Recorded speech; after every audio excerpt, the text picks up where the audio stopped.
Bismillahirrahmanirrahim. Assalamualaikum warahmatullahi wabarakatuh.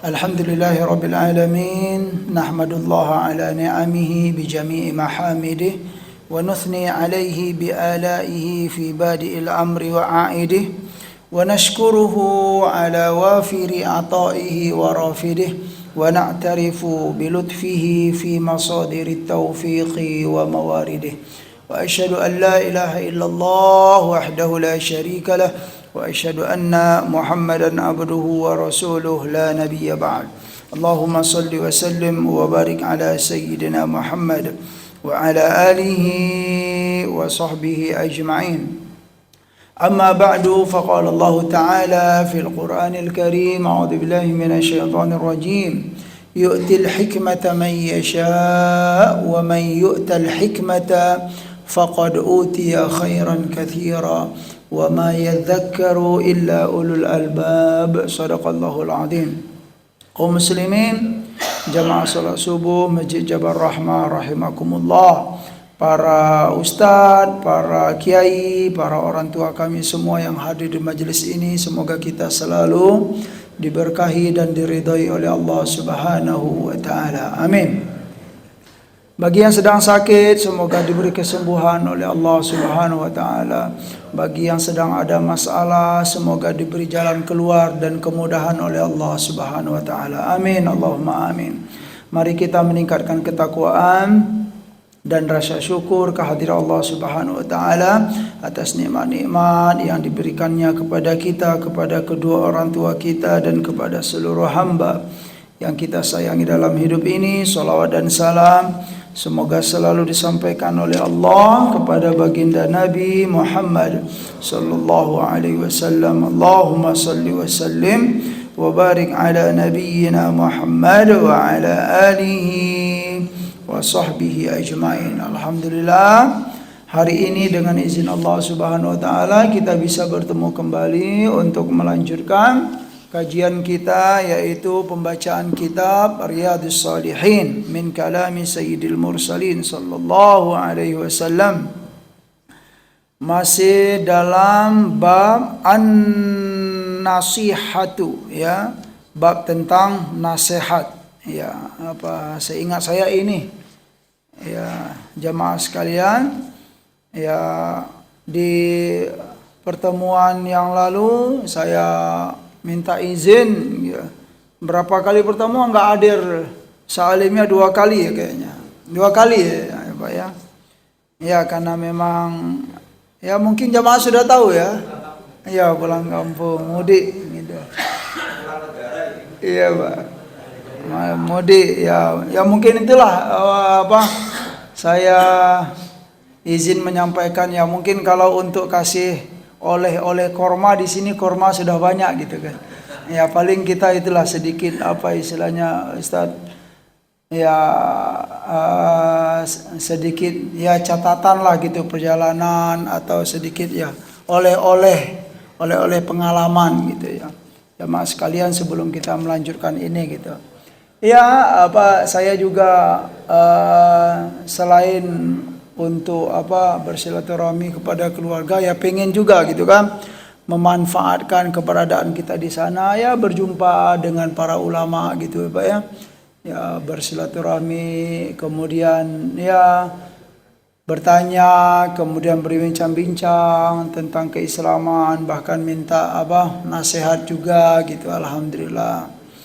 Ya, di antaranya ya hal yang menarik itu alhamdulillah kami bisa diberi kesempatan bersilaturahmi, bertemu dengan seorang ulama yang besar Pak.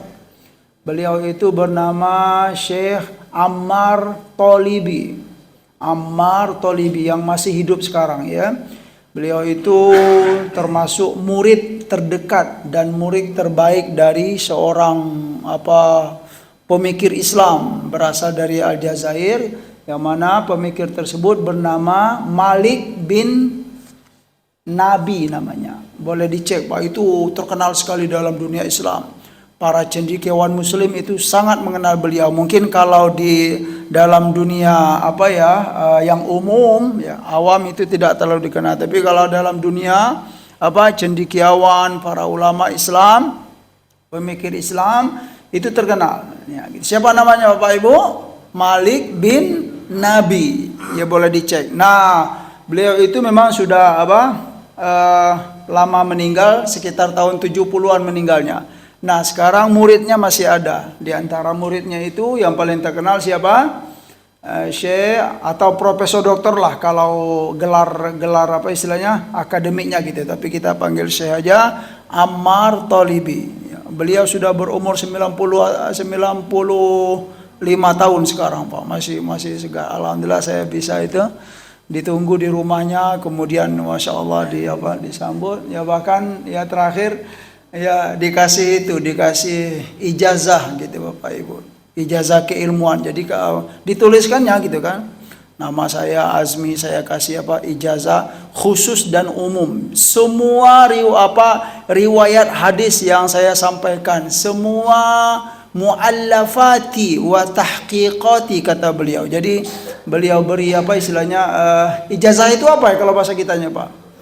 Ya, lisensi untuk menyampaikan bahwa kamu sudah saya beri izin untuk menyampaikan semua yang saya tulis di buku saya, muallafati, tahqiqati, ya tahqiq ya. Jadi kitab-kitab yang ditahqiq oleh beliau, kemudian riwayat-riwayat hadis yang disampaikan oleh beliau. Silakan kamu, Masya Allah ya. Dan wah, sangat senang sekali Bapak Ibu.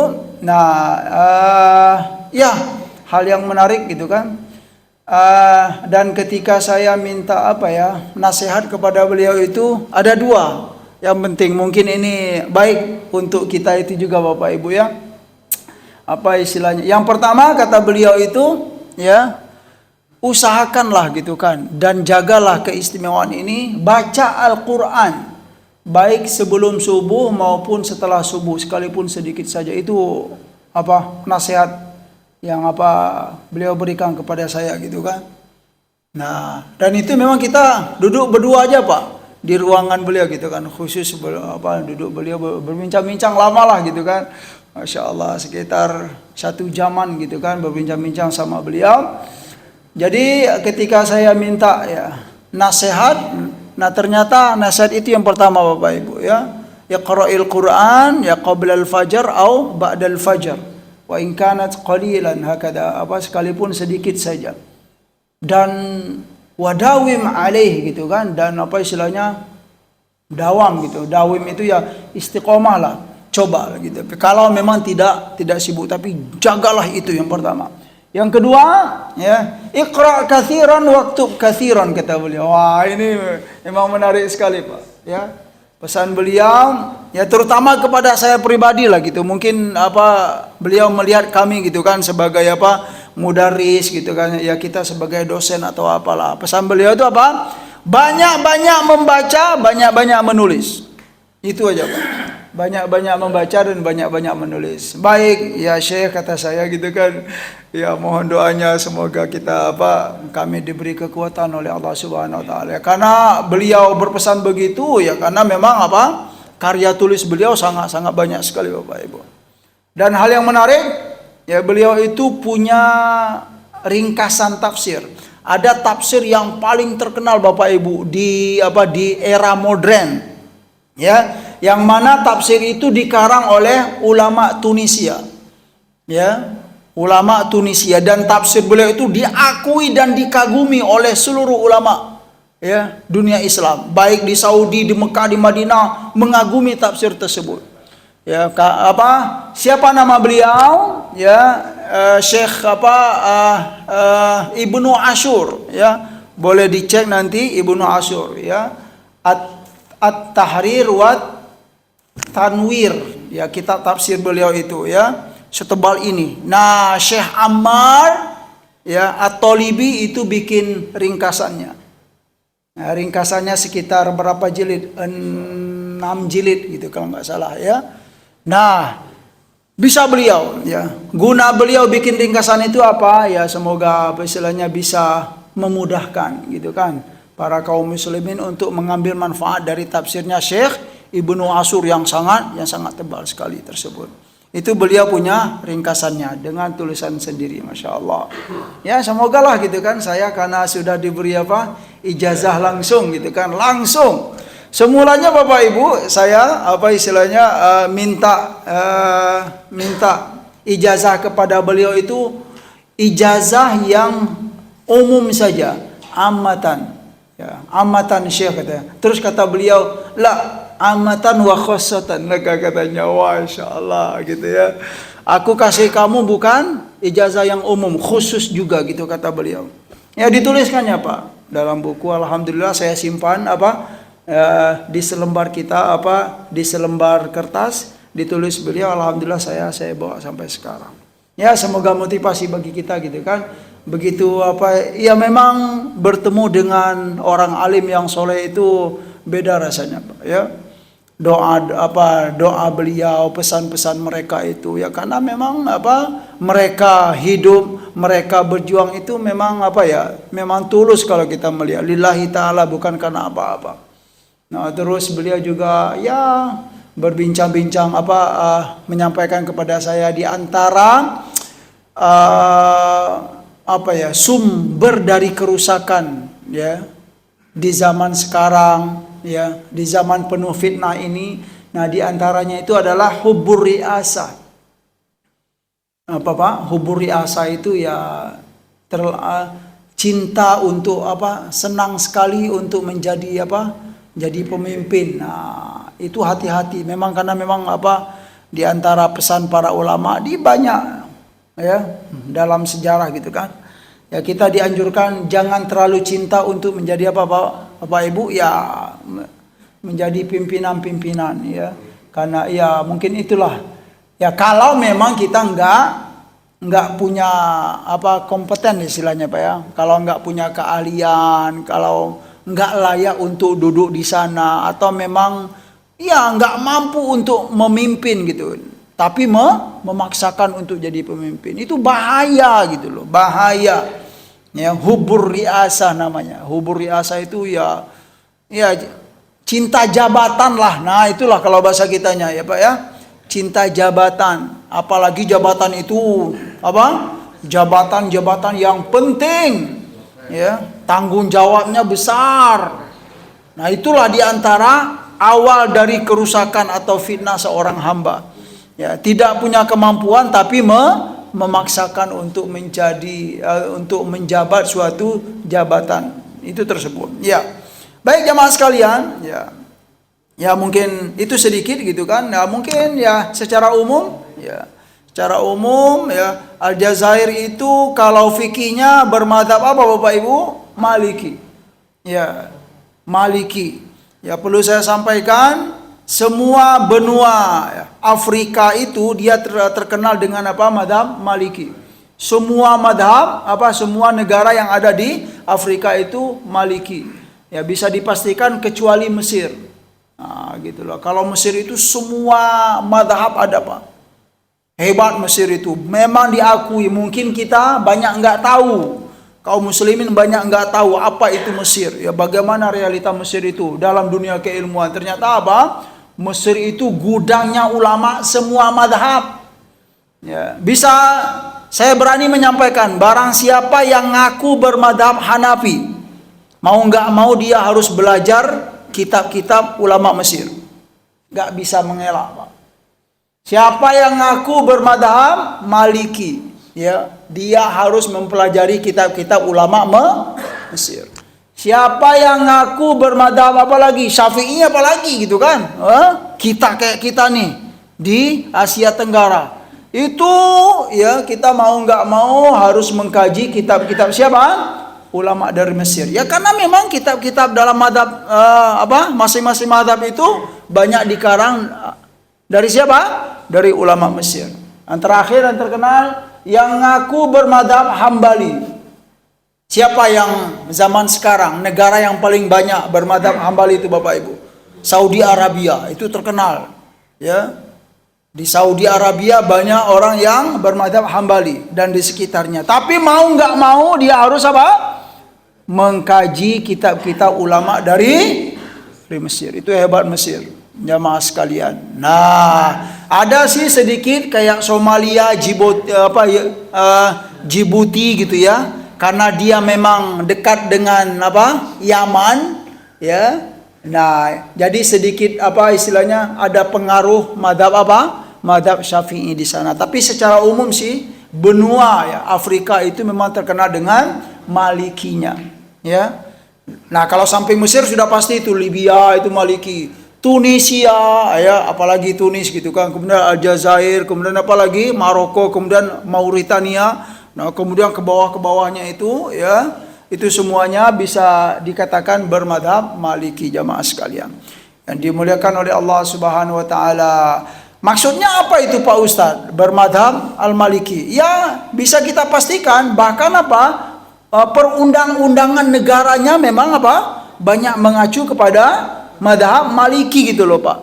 Ya, hukum-hukum Islamnya bermadhab Maliki semuanya.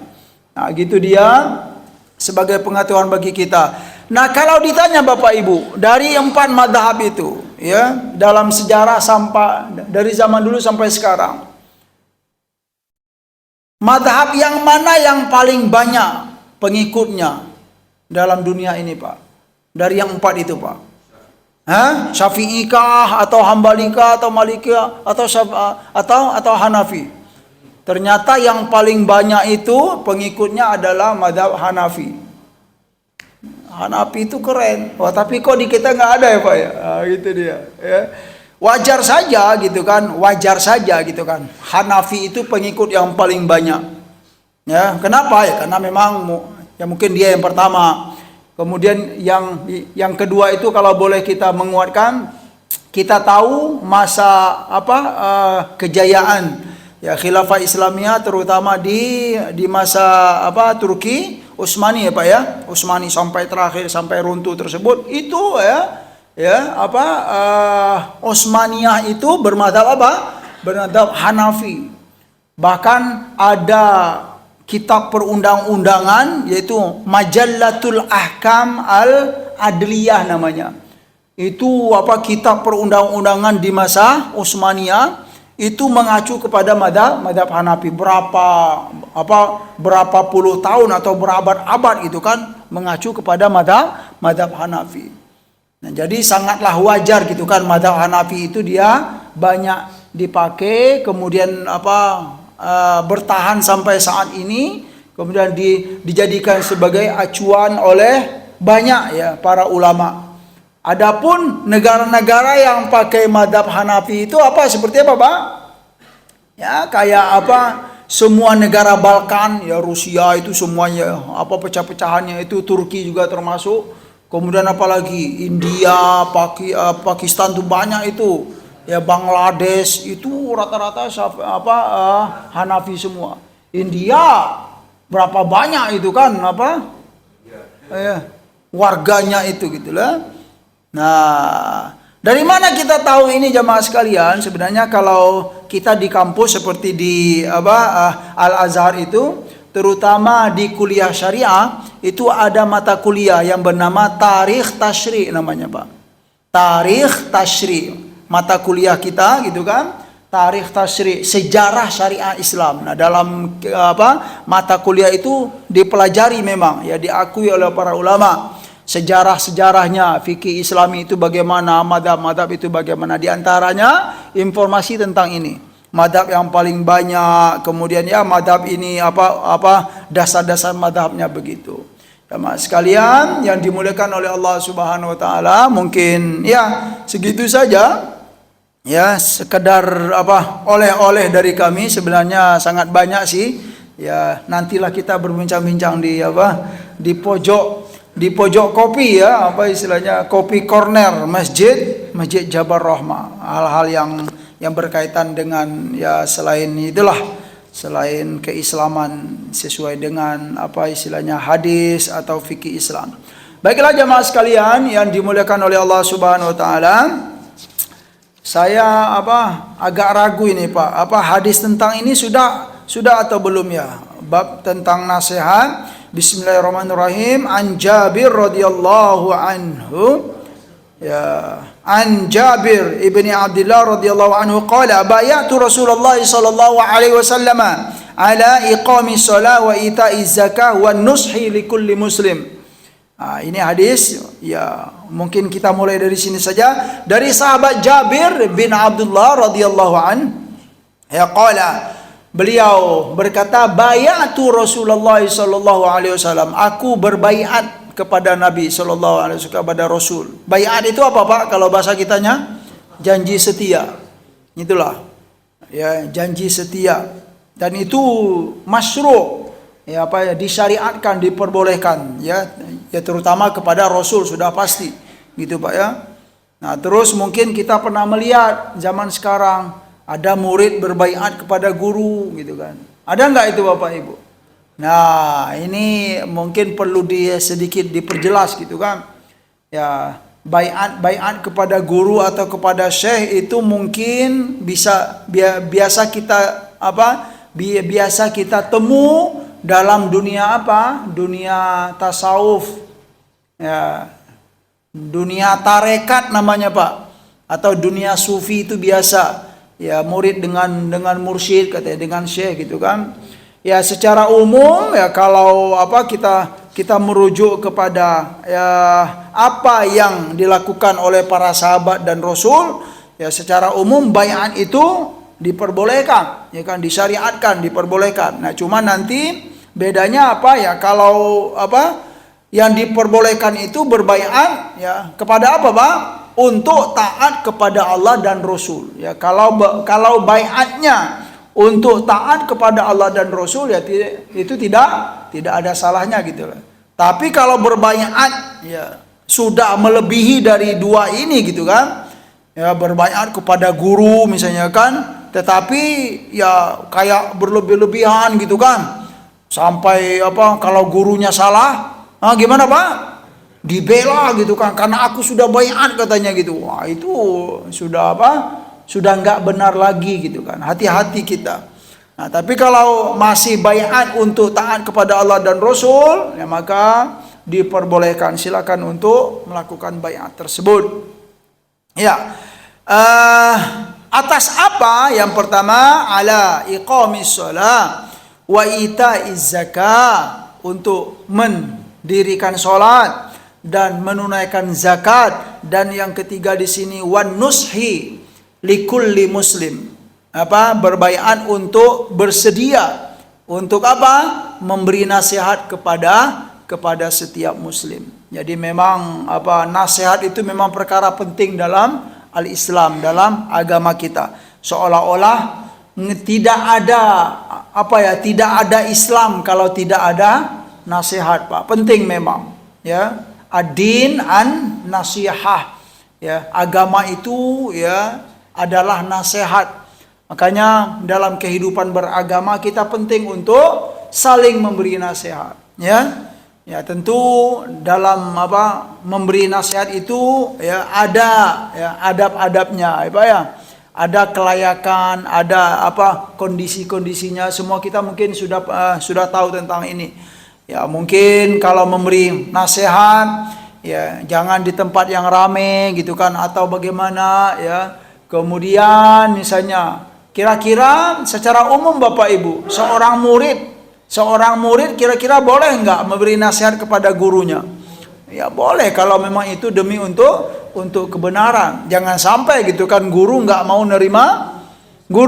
nerima nasihat dari murid, ya kalau memang dia dalam keadaan keliru dan salah, harus mau ya menerima. Ya, tokoh masyarakat nggak mau menerima nasihat dari masyarakat, itu hal yang tidak baik.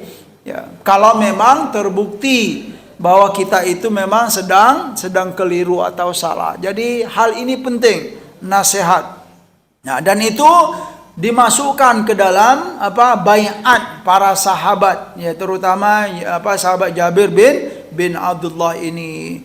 Nasihat untuk semua muslim itu apa? Contohnya Pak, ya kita menginginkan kebaikan untuk setiap muslim sebagaimana kita menginginkan kebaikan untuk diri kita. Nah, itulah di saat kita senang beribadah, ya ada baiknya kita juga memberi nasihat kepada saudara kita. Ya, karena memang dengan rajin beribadah insya Allah kita akan apa? Akan dicintai oleh Allah, disayangi oleh Allah, mulia dalam hidup ini, dijauhkan dari segala keburukan misalnya. Itu memberi nasihat, ya. Sebagaimana kita cinta, ya, terhadap kebaikan itu untuk diri kita. Nah, itulah maksudnya memberi nasihat kepada setiap muslim. Begitu pula kita nggak mau, ya. Kita tidak menyukai keburukan untuk diri kita. Nah, begitu pula lah kita menyampaikan nasihat, ya, kepada setiap muslim, saudara dan saudari kita. Kalau memang itu buruk untuk dia, nah, dan kita tahu hal itu, berilah nasihat.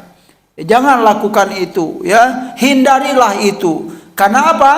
Karena itu keburukan, ya. Aku sebagaimana aku tidak menyukai keburukan itu untuk diriku, maka aku pun juga Bapak Ibu tidak menyukai keburukan itu menimpa setiap muslim dan muslimah saudara kita. Itu maksudnya wan nushi likulli muslimin. Nah, gitu jamaah sekalian. Berbaiat kepada Rasul untuk memberi nasihat kepada setiap muslim. Jamaah sekalian, hadis yang ketiga dalam bab ini yaitu bismillahirrahmanirrahim, an Anas radhiyallahu anhu anin nabi sallallahu alaihi wasallam qala la yu'minu ahadukum hatta yuhibba li akhihi ma yuhibbu li nafsihi. Ya, tidak beriman salah seorang di antara kalian sampai kapan? Sampai dia mencintai, ya, untuk saudaranya sesuatu yang ia cintai untuk dirinya. Itu dia. Ya, berarti jika kita, ya, mencintai kebaikan, suka dengan kebaikan, nah, kita pun juga menginginkan kebaikan itu untuk saudara kita. Dan ini merupakan apa jamaah sekalian? Merupakan syarat untuk kesempurnaan iman, ya. Kalau kita sudah melakukan itu jamaah sekalian, berarti apa? Keimanan kita sudah sempurna. La yu'minu ahadukum, kalau makna dasarnya tidak beriman. Mungkin perlu untuk kita kuatkan, ya, makna bahasa Arab, ya. Jadi memang nggak cukup bahasa Arab itu dari kata per kata Bapak Ibu. Kita harus tahu juga makna yang tersirat dari kekuatan sebuah kata tersebut. Kalau letter leg saja, ya, maknanya apa? Tidak beriman. Ya, tapi ternyata makna sebenarnya apa? Tidak sempurna keimanan. Beda kan, Pak? Tidak beriman dengan tidak sempurna. Beda nggak maknanya Bapak Ibu? Ya beda. Nah, kalau kita hanya letter leg saja, kita akan mengambil makna apa? Tidak beriman. Orang yang tidak cinta kepada saudaranya itu tidak beriman. Wah, gimana? Ya, salah dong pemahamannya kan? Kok tidak beriman gitu kan? Lah ini, ya, hadis nabinya tidak beriman. Iya, tulisannya ya tidak beriman, tapi maknanya bukan tidak beriman, tetapi apa? Tidak sempurna keimanan kalian. Sampai kapan? Sampai kita mencintai untuk saudara kita sebagaimana kita mencintai sesuatu untuk diri kita. Itulah diantara ciri-ciri kesempurnaan keimanan. Kita suka dibantu orang, berarti bagaimana Bapak Ibu? Kita harus senang membantu orang. Nah, kalau kita sudah melakukan itu, kalau poin ini sudah ada pada diri kita, yakinlah itu merupakan bukti dari kesempurnaan keimanan kita. Ya, kita senang untuk dibantu orang, maka senang pula lah untuk membantu orang. Kita senang untuk dimuliakan orang, ya. Kita senang untuk dihargai orang, maka bagaimana Bapak Ibu? Maka senang pula lah untuk menghargai orang. La yu'minu ahadukum hatta yuhibba li akhihi ma yuhibbu li nafsihi. Itu diantara ciri kesempurnaan keimanan seorang hamba. Jamaah sekalian yang dimuliakan oleh Allah Subhanahu wa taala, ya, sedikit kita mulai bab yang baru, babul amr bil ma'ruf wan nahi anil munkar. Ya, bab yang baru yaitu bab tentang amar ma'ruf nahi munkar. Dalam Islam ternyata perkara amar ma'ruf nahi mungkar itu hal yang penting. Ya, disampaikan oleh para ulama, perkara ini merupakan thuluthul Islam, sepertiga dari Islam. Atau sebagian ulama mengatakan al-Islamu kulluhu. Ya. Jadi perkara amar ma'ruf nahi mungkar ini dianggap sebagai sepertiga Islam, atau semua Islam itu harus dikaitkan dengan amar ma'ruf nahi mungkar, Pak. Ya, apa saja ya ternyata begitu. Menjaga sholat 5 waktu itu termasuk nggak Bapak Ibu? Amar ma'ruf nahi mungkar. Iya, berarti Islam semua itu amar ma'ruf nahi mungkar. Ya, jangan durhaka kepada kedua orang tua. Itu termasuk nggak Bapak Ibu? Amar ma'ruf nahi mungkar, ya termasuk. Jadi di saat kita berislam, mau nggak mau amar ma'ruf nahi mungkar ini harus ditegakkan. Nah, jadi perkara penting jamaah sekalian. Firman Allah yang pertama, a'udzubillahi minasyaitonirrajim, wal takum minkum ummatun yad'una ilal khair wa ya'muruna bil ma'ruf wa yanhauna 'anil munkar wa ulaika humul muflihun.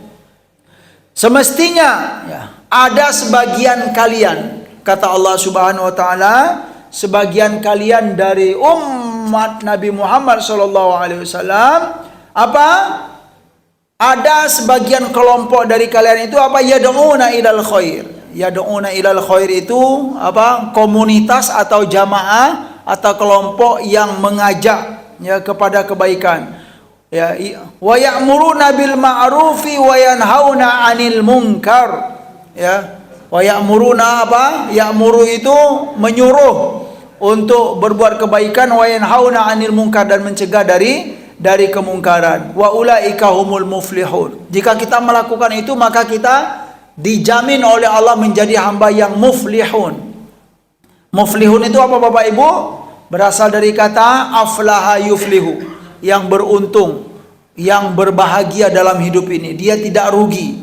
Berarti kalau kita melakukan amar ma'ruf nahi mungkar, diberi jaminan oleh Allah kita termasuk hamba yang beruntung ya di dunia dan di akhirat.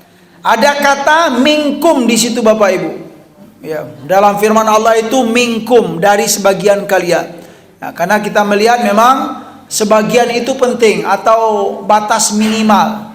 Misalnya nih, ya kita semua umat Nabi ini nggak ada sedikit pun yang beramar ma'ruf nahi mungkar.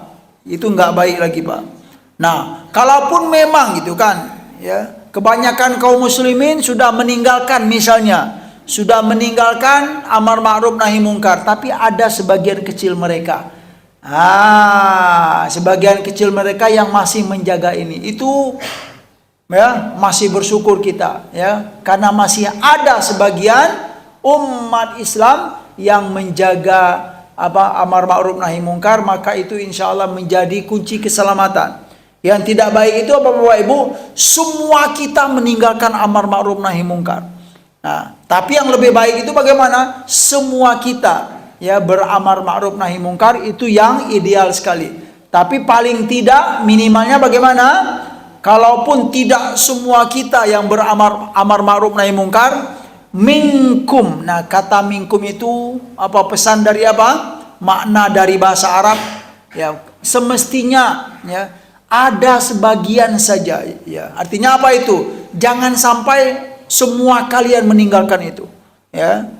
Ya. Jadi paling tidak ya, harus ada gitu kan. Wajib untuk ada sebagian dari kita yang menjaga amar ma'ruf nahi mungkar ini. Nah, mungkin kalau dalam realita kehidupan kita terutama di Indonesia ya, mungkin ya sebagian jamaah atau komunitas ya sepertinya memang kurang peduli misalnya ya, atau kurang terkenal dengan amar ma'ruf nahi mungkar. Ya, mungkin kebanyakannya tidak terkenal dengan amar ma'ruf nahi mungkar, tapi ada loh di Indonesia jamaah atau kelompok atau komunitas yang memang fokus dengan amar ma'ruf nahi mungkar ini. Nah, itu Pak ya. Kira-kira bagaimana sikap kita Bapak Ibu?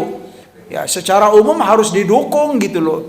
Ya, kalau memang caranya benar gitu ya, tujuannya benar. Karena perkara amar ma'ruf nahi mungkar itu hal yang penting. Kalau tidak ada mereka gimana Bapak Ibu? boleh jadi semua kita tidak beramar ma'ruf nahi mungkar. Kalau kita semua kaum muslimin dan muslimah ini tidak ada yang amar ma'ruf nahi mungkar, apa yang akan terjadi Bapak Ibu? Murka Allah, itu intinya. Ya, itulah yang terjadi pada siapa? Bani Israel. Nah, nanti ada ayatnya ya. Terus dalam firman yang lain, kuntum khairu ummatin ukhrijat lin-nasi ta'muruna bil ma'rufi wa tanhauna 'anil munkar. Ya, wa tu'minuna billah. Selanjutnya, kalian itu kata Allah Subhanahu wa taala sudah dinobatkan sebaik-baik umat muslim, umat Nabi Muhammad ini sudah dinobatkan oleh Allah, ditetapkan oleh Allah sebaik-baik umat dalam dunia ini, yang pernah ada dalam dunia ini. Dan kriterianya apa? Sebaik-baik umat itu Bapak Ibu nggak macam-macam Pak. Ya, bukan banyak gelar, bukan banyak harta, bukan banyak apa-apa semua, tidak. Apa? Ta'muruna bil ma'ruf wa tanhauna 'anil munkar. Kalian dianggap atau ditetapkan sebaik-baik umat oleh Allah Subhanahu wa taala. Kenapa? Karena kalian mengajak ya amar ma'ruf dan nahi mungkar. Nah, hanya ini syarat untuk menjadi sebaik-baik umat. Kalau ini kita sudah tinggalkan, jangan berharap kita menjadi sebaik-baik umat. Itu maksudnya jamaah sekalian. Khudil afwa wa'mur bil urfi wa'arid 'anil jahilin. Ya. Bil urf ya, al ma'ruf, di antara makna dari al urf ini di sini adalah al khair. Ya, kalau kita melihat sebagian penjelasan ya, al khair. Kemudian wal mu'minuna wal mu'minati ba'duhu wal mu'minuna wal mu'minatu ba'duhum awliya'u ba'd ya'muruna bil ma'rufi wa yanhauna 'anil munkar. Orang-orang mukmin dan orang mukminah ba'duhum awliya'u ba'd ya, satu sama lain di antara mereka itu saling mendukung, at-ta'yid wal mubaya'ah, saling menguatkan. Kita orang mukmin dan mukminah itu aulia ba'duhum aulia ba'd ya, saling menguatkan, saling mengokohkan ya. Bagaimana kata Allah Subhanahu wa taala, ya'muruna bil ma'rufi wa yanhauna 'anil munkar. Mukmin dan mukminah itu selalu Pak saling menguatkan, saling mengokohkan dalam perkara apa? Amar ma'ruf nahi mungkar. Makanya ya kita mungkin ya perlu untuk sedikit merasa ganjil gitu loh Pak, ganjal atau aneh. Ada orang mukmin dan mukminah tidak mendukung amar ma'ruf nahi mungkar ini. Nah, itu kurang tepat dengan ayat ini. Kalau memang mukmin dan mukminah ya semestinya saling mendukung dalam perkara amar ma'ruf dan nahi mungkar ini.